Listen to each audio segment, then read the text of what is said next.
Turning to a political drama in Uganda, veteran President Yoweri Museveni is sworn in on Thursday in Kampala for another 5-year term that will extend his rule to 35 years.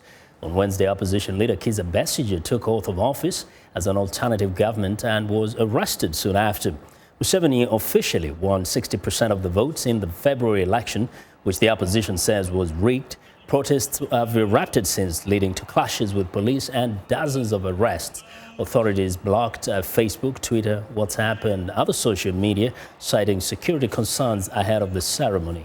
Besigye has been demanding that government allow an international audit of the election results, but officials have rejected their demand, saying Museveni's victory was valid.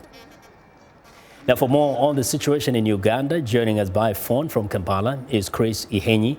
He's a news manager at WBS TV in Uganda. Chris, welcome to Africa 54.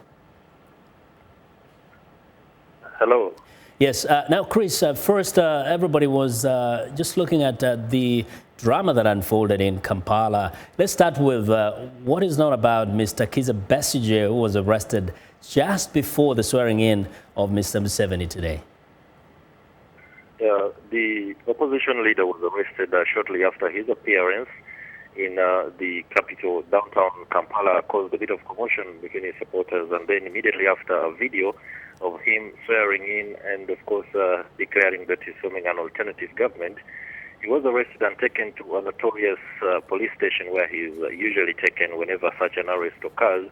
But then he was quickly whisked away to another police station east of Kampala, some 70 kilometers from Kampala. And then after that, he was again taken to another center.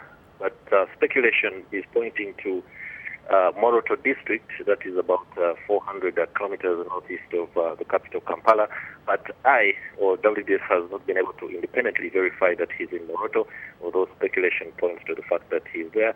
And the officers of the police have said he needs to be far away from the city so as not to cause commotion, especially in light of the fact that there are international dignitaries who are visiting. Now, we know that he's a regular visitor of the police, is regularly arrested and detained. What is different about this detention yesterday? Yesterday's detention is pretty much normal stuff now in Uganda. You expect any time Kizza Besigye to be arrested the moment he shows up, even if he's just going to the gas station to be able to refill his car, because all of a sudden people begin to gather around him to greet him, and the police says that he's not what he should be doing. But this particular arrest was perhaps designed to ensure that the city is calm, because the tendency for his supporters to get a little excited when they see him would draw attention perhaps away from the main function that was going on at the Kololo Independence Grounds, that is the swearing in of the president. We also do believe that any time now, Kizza Besigye will be let free and he will return to his home in Kasangati. Now, we know that Mr. Besigye has been protesting against the results of the previous election. The question is, how do Ugandans take all these developments? Do they feel like life is going on as normal, or do we see a little bit more of tension in Uganda? There is a bit of some tension, especially within the capital, Kampala, but the security agencies have been able to roll out a massive security blanket across the city. Every few meters you meet a soldier, and then there is the knowledge that your neighbor could be an operative, so there is a bit of, the population has come to a point where perhaps everyone wants to act alone, and they think perhaps the person I might be acting nearby to is either an operative, and I'll be taken in anytime soon, and then I'll leave my children to suffer.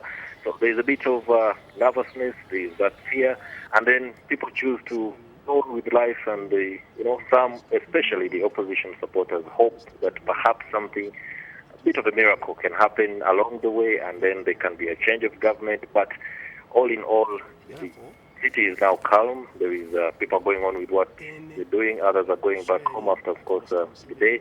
And the security forces, of course, the presence is all over. You can see the soldiers, especially the UPDF. Very little police officers. Well, Chris, thank you very much. Chris Higenyi is the news manager at WBS TV in Uganda. Not